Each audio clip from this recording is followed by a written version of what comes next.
Hello dear students, my name is doctor Nirav Soni અને આજે આપણે ચેપ્ટર નંબર 1 સજીવ વિશ્વના થોડાક એમસીક્યુ વિશે ચર્ચા કરીએ. કેવા પ્રકારના એમસીક્યુ નીટની અંદર પૂછાઈ શકે છે. ખાસ કરીને આપણે વાત કરી લઈએ કે ચેપ્ટર 1 સજીવ વિશ્વની અંદર તમે દેખો તો તમે અભ્યાસ કર્યા હતા દ્વિનામી વર્ગીકરણ પદ્ધતિ, વર્ગીકરણ, વર્ગીકૃત શ્રેણી તેમજ વૈજ્ઞાનિક નામ અને વર્ગીકૃત કક્ષાઓ, બરાબર, અને વર્ગીકૃત શ્રેણીની અંદર આપણે સજીવોને કેવી રીતના આપણે વિભાજિત કર્યા હતા તેની વિશે આપણે થોડાક એમસીક્યુની ચર્ચા કરી. આજે પહેલો એમસીક્યુ છે, અર્નેસ્ટ માયર કેવી રીતે ઓળખાયા હતા. અર્નેસ્ટ માયરે પણ પક્ષીઓનો અભ્યાસ કર્યો હતો. અર્નેસ્ટ માયરને આપણે 20મી સદીના ડાર્વિન તરીકે ઓળખીએ છીએ. અર્નેસ્ટ માયર હાર્વર્ડ યુનિવર્સિટીમાં કયા શીર્ષક સાથે ઓળખાતા હતા? અર્નેસ્ટ માયરની વાત કરીએ, બરાબર, ખાસ કરીને તો કે અર્નેસ્ટ માયરને આપણે એલેક્ઝાન્ડર અગાસિસ પ્રોફેસર ઓફ ઝૂઓલોજી એમિરેટ્સ તરીકે ઓળખીએ છીએ. વૈજ્ઞાનિકના પ્રથમ નામને શું કહે છે? પ્રથમ અક્ષરને શું કહે છે? તો કે વૈજ્ઞાનિકના પ્રથમ અક્ષરને પ્રજાતિ કહે છે, જ્યારે બીજા ઘટકને શું કહે છે? જાતિ કહે છે, અથવા જાતિ સંકેત પ્રત્યય તરીકે ઓળખીએ છીએ. વૈજ્ઞાનિકના નામના શબ્દો કેવી રીતે લખાય છે? તો વૈજ્ઞાનિકના નામના શબ્દો લખાય છે લેટિન ભાષામાં. તેમજ આપણે જો કોમ્પ્યુટરથી લખતા હોઈએ તો તેને ઇટાલિક અક્ષરોમાં લખવામાં આવે છે, અને જો હાથથી લખતા હોઈએ તો તેને નીચે આડી લીટી કરવામાં આવે છે. માટે નીચે લીટી અને ઇટાલિક અક્ષરોમાં છાપીને એ અને બી બંને ઓપ્શન અહીંયા સાચા છે. વૈજ્ઞાનિકના નામના પ્રથમ અક્ષર કેવી રીતે લખાય છે? તો વૈજ્ઞાનિકના નામનો પ્રથમ અક્ષર આપણે કેવી રીતે લખાય છે?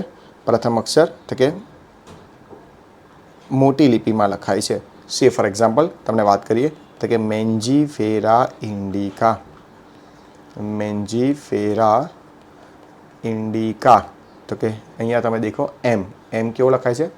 કેપિટલમાં લખાય છે. વૈજ્ઞાનિકના નામનો બીજો શબ્દ કેવી રીતે લખાય છે? તો કે લખાય છે નાની લિપિમાં, બરાબર. હવે આપણે વાત કરીએ નામકરણ આપવાની દ્વિનામી વર્ગીકરણ પદ્ધતિ કોણે આપી હતી? તો કે નામકરણ આપવાની દ્વિનામી વર્ગીકરણ પદ્ધતિ કેરોલસ લિનિયસ દ્વારા આપવામાં આવેલી હતી. ઇન્ટરનેશનલ કોડ ફોર બોટનિકલ નોમેનક્લેચરનો મુખ્ય હેતુ શું છે? તો કે ઇન્ટરનેશનલ કોડ ફોર બોટનિકલ નોમેનક્લેચરનો મુખ્ય હેતુ છે બોટનિકલ આવ્યું એટલે સમજી લેવાનું વનસ્પતિઓને વૈજ્ઞાનિક નામ પૂરું કરવું, બરાબર. તો આન્સર આવશે 2. હવે આપણે વાત કરીએ 10મામાં. વનસ્પતિ માટે વૈજ્ઞાનિક નામ કયા સિદ્ધાંતો અને તેમજ માપદંડ પર આધારિત હોય છે?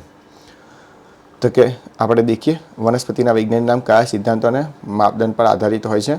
તો આપણે કહીશું વનસ્પતિ માટેની વાત કરી છે તો એની માટેનું આપણે વાત કરીશું international code four botanical nomenclature, જેને આપણે ICBN તરીકે ઓળખીએ છીએ. હવે વાત કરીએ ઓળખાયેલા સજીવને વૈજ્ઞાનિક નામ આપવાની પ્રક્રિયાને શું કહે છે?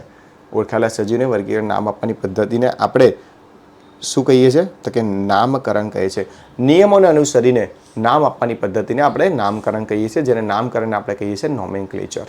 નામકરણને શું કહેવામાં આવે છે? નોમેનક્લેચર. હવે વાત કરીએ નામકરણનો હેતુ શું છે? કેમ આટલા બધા સજીવો છે દુનિયાની અંદર? તમે દેખવા જાઓ તો કે 1.7 થી 1.8 મિલિયન સજીવોની જાતિ ઓળખાયેલી છે, બરાબર. તો આટલા બધા સજીવોનું નામકરણ કરવાનું મુખ્ય હેતુ શું? કારણ કે આટલા બધા સજીવો છે, જો નામકરણ નહીં કરીએ તો તમે કેવી રીતના ઓળખવિધિ કરી શકશો? ઓળખાણ કેવી રીતના કરી શકશો? માટે એનું પ્રમાણભૂત નામ જે દરેક કન્ટ્રીની અંદર દરેક જગ્યાએ સેમ જ નામ બોલવામાં આવે છે, એની ભાષા છે લેટિન ભાષા. સે ફોર એક્ઝામ્પલ તમે કોઈ પણ કન્ટ્રીમાં જાઓ, મેંગોને આપણે કહેવાય મેન્જીફેરા ઇન્ડિકા જ, ગુજરાતીમાં એને કેરી કહેવાય, હિન્દીમાં એને આમ કહેવાય અને ઇંગ્લિશમાં એને મેંગો કહેવાય. તો આમ ત્રણેય લેંગ્વેજની અંદર અલગ અલગ આપણે નામ બોલીએ છીએ. તો એ નામનો મુખ્ય હેતુ છે કે દરેકનું એક નામ આપણે પ્રમાણિત કરી નાખવું, સજીવોના નામને પ્રમાણિત કરવું. વિશ્વમાં ઓળખાયેલી અને વર્ણન કરેલી જાતિની અંદાજિત સંખ્યા કેટલી છે? જાતિઓની સંખ્યા છે 1.7 to 1.8 મિલિયન. વૈજ્ઞાનિકના નામના કેટલા ઘટકો છે? તો 2 ઘટકો છે. વૈજ્ઞાનિક નામની અંદર તમે દેખવા જાઓ તો પહેલો શબ્દ છે પ્રજાતિ અને બીજો શબ્દ છે જાતિ. કેરીનું વૈજ્ઞાનિક નામ શું છે? તો કે મેન્જીફેરા ઇન્ડિકા છે. વાત કરીએ સિસ્ટમા નેચર નામની બુક કોણે આપી હતી? તો કે લિનિયસે આપેલી હતી, લિનિયસે. સીનું વૈજ્ઞાનિક નામ શું છે? તો કે પેન્થેરા લિયો, કારણ કે લાયન પરથી જ તમારે યાદ રાખવાનું છે, પેન્થેરા લિયો. મનુષ્ય માટે વૈજ્ઞાનિક નામ શું છે? હોમો સેપિયન્સ. મનુષ્યનું નામ શું કહેવાય? હોમો સેપિયન્સ. ઘર માખી માટે વૈજ્ઞાનિક નામ શું છે? ઘર માખી માટે વૈજ્ઞાનિક નામ છે મસ્કા ડોમેસ્ટિકા. એવી રીતના મધમાખીનું નામ તમને કહી દઉં છું, એપિસ ઇન્ડિકા. એપિસ ઇન્ડિકા. પ્રજાતિ એપિસ છે, જાતિ ઇન્ડિકા છે. અને ઘઉં માટેનું વૈજ્ઞાનિક નામ છે ટ્રિટિકમ એસ્ટિવમ. તો વિદ્યાર્થી મિત્રો, આપણે આવા જ નવા વિડીયો સાથે યુટ્યુબ પર મળતા રહીશું. મારી ચેનલને લાઇક કરો, શેર કરો અને સબસ્ક્રાઈબ કરો. Thank you for watching my video.